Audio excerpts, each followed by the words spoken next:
இந்த பொண்ணு வந்து வீட்டுல உட்கார்ந்துருக்கும் போது வாசலடியே பார்த்து அப்பா வேணும் அப்படின்னு சொல்லிட்டு இருக்கும்போது அங்க ஒரு அணில் வரும். அச்சோ, அந்த அணில் பார்த்தியா, ஏய் அதை பிடிக்கிறேன் பார், அணில பார் அப்படின்னு. இந்த சீன் இருக்குமா இருக்காதா, இல்ல அந்த இடத்துல முயல் வருமா, அதுதான் தெரியல. பின்னாடி சூரியன், சில்லவுட்ல விஜய், முன்னாடி அந்த பொண்ணு ஓடுது. என்ன, பெண்களின் முன்னேற்றத்திற்காக இதோ வருகிறார் உதயசூரியன். ஆந்திரால இருந்து சில ரசிகர்கள்லாம் எனக்கு ஃபோன் பண்ணி அவங்க சொல்றாங்க, நீங்க நினைக்கிற மாதிரி ஒன்றும் விஜய் பெரிய ஆள், எங்க பாலையா தான் பெரிய ஆளு. விஜய் எல்லாம் வந்து ஆந்திரால பெரிய மவுஸே கிடையாது, இங்கெல்லாம் கிடையாது, அவ்வளோலாம் சொல்லாதீங்க, பாலையாவுக்கு ஈக்குவலா நிக்க முடியாதுன்னு சொல்லி என்கிட்ட சண்டை போட்டாங்க. பாலையா அவங்க ஊர்ல பெரிய ஸ்டார், நம்ம ஊர்ல ட்ரால் ஸ்டார். நம்ம ஊர்ல ஒரு ட்ரால் தான் பண்ணாங்க. ஆனா விஜய் அந்த ஊர்ல ட்ரால் ஸ்டார் கிடையாது, அந்த ஊர்ல ட்ரால் ஸ்டார். அது பெருமை, நமக்கு பெருமை. கரெக்ட். நம்ம வீட்லயே ஒரு பிள்ளை இருக்கு, அது லூசா போச்சுன்னா கூட வெளியே துரத்தி விட முடியும்.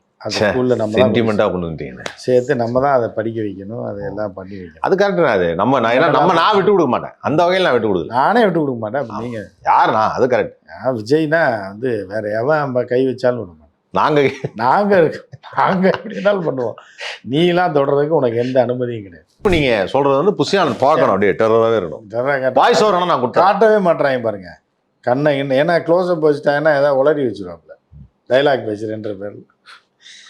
சரி அப்படின்னு என்ன ஆச்சுன்னா, புஷியானந்த் ஒரு வில்ல அப்படின்ற மாதிரி காட்டுறாங்க. புஷியானந்த் வில்ல இல்லை, இவரை பில்டப் இன்ட்ரோ. யாருன்னு தெரியுமா, அவரை தொற்றாத அப்படின்னு. அவங்களா இப்போ அவங்களா 4 பேர் சேர்ந்து படம் எடுத்துருக்கு, அவங்களாம் டைலாக் எழுதி அவங்களாம் பேசியிருக்காங்க. இல்லைண்ணே, இதுல என்னன்னா இல்லாஜிக்கல் சீன்ஸ்னுவாங்கல்ல, இந்த ட்ரெயிலர் நீங்க பாத்தீங்கன்னா தெரியும். அதுல வந்து எப்படின்னா, காட்டுல ஒரு ஃபைட் நடக்கும். எதுல? பகவந்த் கேசரியில. எல்லாமே அப்படியே வச்சுப்போம். பகவந்த் கேசரியில காட்டுல ஒரு ஃபைட் நடக்கும். காட்டில் இருக்க ஃபைட்டில் வந்து பாலையா வந்து 4-5 பேரை வெட்டுற மாதிரி எல்லாம் இருக்கும். பெரிய ஒரு கூட்டத்தையே அடித்து ஒரு குடும்பத்தை காப்பாற்றுறாரு. இதில் வந்து விஜயோட இன்ட்ரடக்ஷன் இந்த நெருப்பு வச்சுக்கிட்டு இப்படின்னு காட்டிலேருந்து வர்ற மாதிரி அவன் தான் தளபதி வெற்றி பண்ணாங்க. சைடில் 2 யானை இப்படி வந்து தும்பிக்கை எடுத்துட்டு பண்ணுது. அதான் அந்த கட்சி கொடியோட அந்த அது வருது. யானை நெருப்பை காமிச்சா ஓடிடும். ஆமாம், இவர் காட்டில் அவங்களுக்கு கிடையாதுங்க. டிசைன் பண்ணுறேன், கிராஃபிக்ஸ் பண்ணுறேன். நீங்கள் யோசிக்க ட்ரிப்ளிகேனில் பத்திரிகை டிசைன் பண்ணுறவங்க இருப்பாங்க, விசிட்டிங் கார்டு. நீ சொன்னாதான் வைப்பாங்க. ஆமா, புரியுதா? அந்த குழந்தை அழுகிற மாதிரி ஒண்ணு வைங்க, செத்துட்டாரு ஒருத்தர், அவர் பேர் சொல்லுங்க, பண்ணி கொடுக்கணும், மாற்றி வச்சிருவாங்க. ட்ரிப்ளிகேன்ல அந்த டிசைன் பண்றாங்களா, அவனுங்களுக்கே நம்மளோட பயங்கரமான நாலேஜ். இதுல அவனு சூப்பரா பண்ணுவாங்க. நீங்க சொன்னீங்கன்னா சூப்பரா பண்ணுவாங்க. நம்ம ஏதாவது கேட்டாதான் வேணும்ட்டு ஒண்ணு வைப்பாங்க. இருங்க, யானை வைக்கிறேன், புலி வைக்கிறேன்னு. ஆனா அவங்களுக்கு லாஜிக் நல்லா தெரியும். ஆனா இவங்களுக்கு எங்க லாஜிக் போச்சுன்னா, அதை ட்ரிப்ளிகேன்ல பண்ணியிருந்தா கூட இந்த மாதிரி பண்ணிருக்க மாட்டாங்க. ஏங்க, யானை தீய காட்டினா ஓடிடுங்கன்னு சொல்லி புஷியானந்த் யோசிச்சிருப்பாப்புல. இல்லை தலைவன் சொல்லிட்டோமே, சரி பரவாயில்ல தம்பி, இது ஃபோட்டோ தானே போடுங்கன்றிருப்பாங்க. அந்த மாதிரி அதை எடுத்து அங்கே போட்டாங்க. யானை தீய காட்டினா ஓடிடும், பாம்பு பள்ளி எதாக இருந்தாலும் தீய காட்டினா ஓடிடும். ஆனால் இவர் காட்டுக்குள்ளே தீயோட வராரு. ஆனால் யானை வந்து இவரை வரவேற்கு. இந்த மாதிரி ஏதோ ஒன்று பண்ணி குளறுபடி பண்ணி கொத்தா படம் வந்து இதில் என்ன பண்ணியிருக்காங்க இந்த படத்தை. இன்னொன்று நீங்கள் பார்த்தீங்கன்னா, ட்ரெய்லரில் எல்லாத்தையும் சொல்லிட்டாங்க. எப்படின்னா, அதில் வந்து பெண்கள் பாதுகாப்பு இருக்குது, பெண்களுக்கு அட்வைஸ் பண்ணுறாரு, குழந்தைகளுக்கு அட்வைஸ் பண்ணுறாரு, சின்ன பையங்களுக்கு பிடிக்கிற மாதிரி துப்பாக்கி சண்டை, வீடியோ கேம் இருக்குது. அதுக்கப்புறம் பார்த்தீங்கன்னா தேச பாதுகாப்பு இருக்குது, தேசத்துக்காக வேற போராடுறாரு, மாநிலத்துக்காக போராடுறாரு. அதுக்கப்புறம் அரசியல்வாதிகளை போட்டு அடிக்கிறார். ஆமாம், அப்படி போகிறேன். நான் நினைக்கிறேன் கடைசி சீனில் கிளைமேக்ஸே அதுதான். ஏன்னா அந்த டைலாக் இருக்கு, அரசியல்வாதிகளை பூரா உட்கார வச்சுருப்பார், சுற்றிலும் கைதி மாதிரி உட்கார வச்சுட்டு சவுக்கு எடுத்து அடிப்பார். மக்களுக்காக சேவை செய்ய சொன்னால் கொள்ளையாட அடிக்கிறீங்க அப்படின்னு சொல்லி அடிச்சு, அது யாருன்னு பார்த்தீங்கன்னா ஆதவர்ஜுனா புஷியானந்தெல்லாம் உட்கார வச்சு சவுக்கில் அடிக்கிற மாதிரி சீன் அது. ஏண்டா மக்களை சேவை செய்ய சொன்னால் நீங்களாம் ஆளுக்கு இப்போ ஆட்டையை போட்டு திங்கடா வந்திருக்கீங்கன்னு சொல்லி பர்சனலாக இருக்கிற கடுப்பில் இதெல்லாம் மைண்டில் வந்துட்டு போகும்ல. எதுனா இப்போ பந்தல் போடும்போது ஆட்டையை போட்டது, புஷியானந்து கொண்டு போய் அடகு வச்சது, இதில் போட்டு சாவடி அடிக்கிற மாதிரி தான் அந்த சீனை பண்ணியிருக்காங்க கடைசியில் கிளைம். ஆனால் பாவனை பிரகாஷ் தெரியாமல் ஒரு படத்தில் முத்துப்பாண்டி கோட்டடின்னு சொல்லிட்டாப்புல வச்சு வாங்குவாங்கன்னு வாங்குறாப்புல. முத்துப்பாண்டி கோட்டடின்னு வருவார்ல கில்லி, வச்சு வாங்குவாங்கன்னு வாங்குறாப்புல. இந்த பிரகாஷ் ராஜ் தானே கடைசியாக மெயின் வில்லன், அவர் தானே அந்த அரசியல்வாதி. அந்த மெயின் அவரை தான் போட்டு கட்டி வச்சு சேர்ல வச்சு அடிக்கிறாப்புல. ரொம்ப மனசு வருத்தமா இருக்கு. பிரகாஷ் ராஜே எதுவும் வேணான்னு நான் வேற பக்கம் போறேன்னு சொல்லிட்டால அவரை கூப்பிட்டு உட்கார வச்சு அவரு வேற பாருங்க, தன்னுடைய கொள்கைக்கு எதிராக நடிகனாக மாறி அங்க உட்கார்ந்துருக்காரு. இல்ல அவரு யாருக்கு எகெயின்ஸ்ட்ங்கிறது நம்ம எல்லாத்துக்குமே தெரியும். ஆமா. அவரு போய் கொள்கைக்கு எதிராக மறுபடியும் உட்காந்து வேணாம் அப்படின்னு சொல்லிட்டு அவரு அடி வாங்குற சீனு எத்தனை தடவை இதை பாக்குறது? இல்ல இதெல்லாம் பழைய வெறுப்புல பண்ணதுதான் விஜய். ஆனா இது படம் ஓடாது. எல்லாத்தையுமா கொண்டாங்க. உலக அரசியல்லேருந்து மாநில அரசியல், மத்திய அரசு, அரசியல்வாதி, குழந்தை, மக, அதுக்கு ட்ரைனிங் திருப்பி கொடு, எல்லாமே சுட்டதுங்க. அவர் படத்துலேருந்து எடுத்து போட்டிருக்காப்புல. கில்லிலேருந்து கொஞ்சம் சீனு, இதுலேருந்து கொஞ்சம், அதில் கொஞ்சம், பாலையா படத்தோட மெயின் இப்படின்னு போட்டு அதை எவனோ ஒருத்தன் சொன்னான், பிரியாணியை வச்சுட்டு ரசத்தை ஊற்றி திங்க சொல்கிறாங்க. அந்த மாதிரி தான் இது இருக்கு. கொஞ்சம் லிக்விடேட் பண்ணி சாப்பிடுங்க, கொஞ்சம் ரசம் ஊற்றிங்க பிரியாணியில் அப்படின்னு. அது கூட இல்லைண்ணா. இப்போ இந்த படத்தில் வந்து பார்த்தீங்கன்னா இன்னொரு முக்கியமான காட்சி ட்ரெய்லரில் அதை காமிக்கல. எனக்கு என்ன பக்குங்குதுன்னா, படத்தில் பகவந்த் கேஸில் ஒரு காட்சி இருக்கு.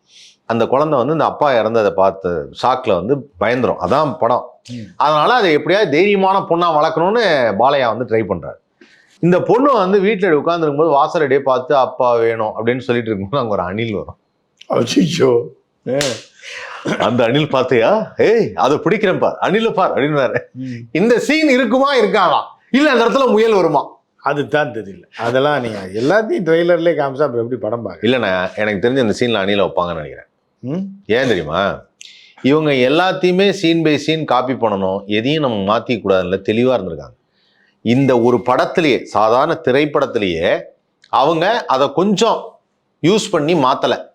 இது நம்ம அணில்னு சொன்னா படத்தில் நடிக்கிறாராம், 300 கோடி வசூல் பண்ணதான் 500. ஒரு கதை எழுத இவங்களால முடியல. இல்ல எனக்கு அது ஆச்சரியமா, கதை எழுதி அதை கொண்டு வர முடியல. ஏன்னா இந்த டயலாக் எல்லாம் 1000 தடவை யோசிச்சு 1000 பேர்கிட்ட கேட்டுதான் எழுதியிருப்பாங்க. அரசியல்வாதி அடிக்கிறது போறது வர்றதுன்னு. இப்போ இன்னொரு முக்கியமான விஷயம் வந்து, இப்போ படத்துல மூலியமா அரசியல்ங்கிறது பல ஆண்டுகளா நடந்துட்டு இருக்கு. அப்போ அந்த மாதிரி டைம்ல வந்து இப்போ அந்த காலத்துல வந்து மக்கள் திரு எம்ஜிஆர் வந்து திராவிட முன்னேற்றத்துக்கு சப்போர்ட் பண்ணும்போது உதயசூரியனை காமிக்கிறதும், அதோ தெரிகிறது அது என்ன உதயசூரியன்கிறதும், அப்புறம் பின்னாடி அந்த சிம்பிள் வர்றதும், சூரிய வெளிச்சத்துல வந்து நிற்கிறதும், இந்த மாதிரியான விஷயங்கள்லாம் பண்ணியிருக்கிறாங்க இல்லையா? இது சிம்பிளைசிங் தானே. ஆமா. இந்த படத்துல ஒரு ஷார்ட் வச்சிருக்காங்க தெலுங்குல. பாலையா வந்து அந்த பொண்ணை ஓடு ரன் அப்படின்னு சொல்லிட்டு பின்னாடியே பைக்ல வருவார். எவ்வளவு நிமிஷம் நீ ஓடுறன்னு பார்க்கணும் அப்படின்னு சொல்லி ஆர்மிக்கு ட்ரைனிங் கொடுக்குறாரு. அதே சீனை இவனுங்க ஷார்ட் பியூட்டிக்காக எடுத்து வச்சிருக்காங்க. பின்னாடி சூரியன், சில்லவுட்ல விஜய், முன்னாடி அந்த பொண்ணு ஓடுது. என்ன, பெண்களின் முன்னேற்றத்திற்காக இதோ வருகிறார் உதயசூரியன். நான் தான் சொன்னேன், என்னையா சீன் எடுத்து வச்சிருக்கீங்க, ஏதாவது ஒன்று யோசிச்சிங்களா இல்லையா? இவ்வளவு தூரம் ஒரு எதிர்ப்புன்னு சொல்லிட்டு இருக்காரு. அப்புறம் அவங்களுக்கு சப்போர்ட் பண்ற மாதிரியே இப்ப எடுத்து வச்சிருக்காரு. அப்ப என்னன்னா, போன தடவை ஒரு சைக்கிள்ல வந்தாரு, இந்த தடவை புல்லட்ல வருவாரு.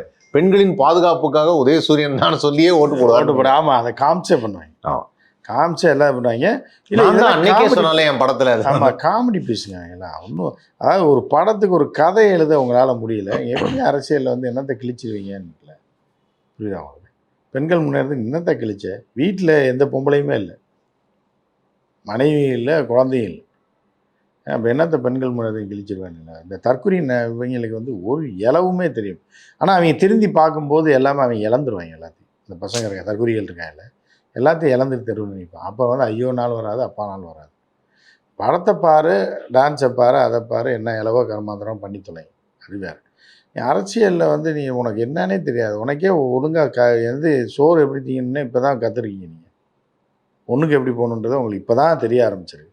அதுக்குள்ளே நீ எதுக்கு வேறு வேலைக்கெல்லாம் போகிறீங்க அப்படின்றது இருக்கிறவனையும் நாசம் பண்ணி போகிறதுக்கு நீங்கள் வழி பண்ணுறாங்க. அது ஜனநாயகன் ஒரு பிறநாயகன் தான். படம் பூரா பிணமாக தான் இருக்குது, சுட்டு கொண்டுகிட்டே இருக்காங்க பார்த்தீங்களா? அப்புறம் தேச பாதுகாப்புக்கு வேறு அவர் இறங்குறாரு. இந்த தேசம் என்னன்னு தெரியுமான்னு ஏதோ டைலாக் வச்சு விட்ருக்காங்க, வளைச்சி வச்சு விட்ருக்காங்க, என்னென்னத்தையோ வச்சு விட்ருக்காங்க.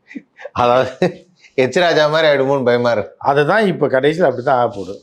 எல்லாத்தையும் ஒரே இடத்துல சொல்றாங்க. வேலை வந்து விஜய்க்கு டைலாக் பேச தெரிஞ்சதுனால பவர்ஃபுல்லாக இருக்குது. இதெல்லாம் எச்ராஜா டைலாக் மாதிரி ஆயிரும். டே நான் எடுத்தாலும் அருவா வேண்டான்ற மாதிரி அதை எடுத்து போட்டுருக்கேன். ஆமாம், அதாவது நான் சுட்டாலும் இந்த துப்பாக்கி சுடும்டா சுடவாடா அப்படின்னு சொல்லி விஜய் பண்ண மாதிரி தான் ஆயிருக்கும். அதனால விஜய் ஸ்ட்ராங்காக டைலாக் பேசுறதுனால தப்பிச்சிருச்சு. இப்போ இதில் வந்து ஆந்திராலேருந்து சில சீரியல்லாம் எனக்கு ஃபோன் பண்ணாங்க. ஃபோன் பண்ணி அவங்க சொல்கிறாங்க, நீங்கள் நினைக்கிற மாதிரி ஒன்றும் விஜய் பெரிய ஆள் இல்லை, எங்கள் பாலையா தான் பெரிய ஆள். விஜய் எல்லாம் வந்து ஆந்திராவில் பெரிய மவுஸே கிடையாது, கர்நாடகாலையும் சரி ஆந்திராலையும் சரி விஜய் ஒன்றுமே கிடையாது. கேரளாவில் மட்டும்தான் இருக்குது, இங்கெல்லாம் கிடையாது, அவ்வளோலாம் சொல்லாதீங்க, பாலையாவுக்கு ஈக்குவலாக நிற்க முடியாதுன்னு சொல்லி என்கிட்ட சண்டை போட்டாங்க. அது நான் விஜயை பாராட்டினேன். சரி விஜய் விஜய் எப்படி அந்த படத்தை விட்டு கொடுக்க முடியாது இல்ல, வெளியே அதர் ஸ்டேட்டுக்கார அதர் ஸ்டேட்டுக்கு நான் விட்டு கொடுக்க மாட்டேன். அதை விட அதான் ஏன் தப்பிக்கல நான் அடிப்பேன். அதாவது என்னன்னா பாலையாலாம் நம்ம வந்து அப்படிதான் சொல்லணும், நமக்கு விஜய் தான் நம்ம. ஏன்னா ஒரு தமிழை நம்ம வீட்லயே ஒரு பிள்ளை இருக்கு, அது லூஸா போச்சுன்னா கூட வெளியே துரத்தி விட முடியும். அது ஸ்கூல்ல நம்ம சென்டிமெண்டா பண்ணுங்க சேர்த்து நம்ம தான் அதை படிக்க வைக்கணும், அதையெல்லாம் பண்ணி வைக்கணும். அது கரெக்ட். அது நான் விட்டு கொடுக்க மாட்டேன், அந்த வகையில் நான் விட்டு கொடுக்கல. நானே விட்டு கொடுக்க மாட்டேன். நீங்க யாருண்ணா? அது கரெக்ட். விஜய்னா வந்து வேற எவன் நம்ம கை வச்சாலும் விட மாட்டோம். நாங்க எப்படி இருந்தாலும் பண்ணுவோம். நீலாம் தொடர்றதுக்கு உனக்கு எந்த அனுமதியும் கிடையாது. அதான் அவங்க சொன்ன, அதான் நான் சொன்னேன், பாலையா அவங்க ஊர்ல பெரிய ஸ்டார், நம்ம ஊர்ல ட்ரால் ஸ்டார். ஆமா, நம்ம ஊர்ல ஒரு ட்ரால் தான் பண்ணாங்க. ஆனா விஜய் அந்த ஊர்ல ட்ரால் ஸ்டார் கிடையாது. அந்த ஊர்ல ட்ரால் ஸ்டார், அது பெருமை, நமக்கு பெருமை. கரெக்ட். அது வேற எந்த ஸ்டேட்லயும் ஒரு ட்ரால் பண்ண முடியாது, பண்ணாலும் நாங்க தான் பண்ணுவோம். ஆமா ஆமா, எந்த ஸ்டேட்லயுமே ஒரு ட்ரால் கிடையாது. மரியாதையா தான் இது பண்றாங்க.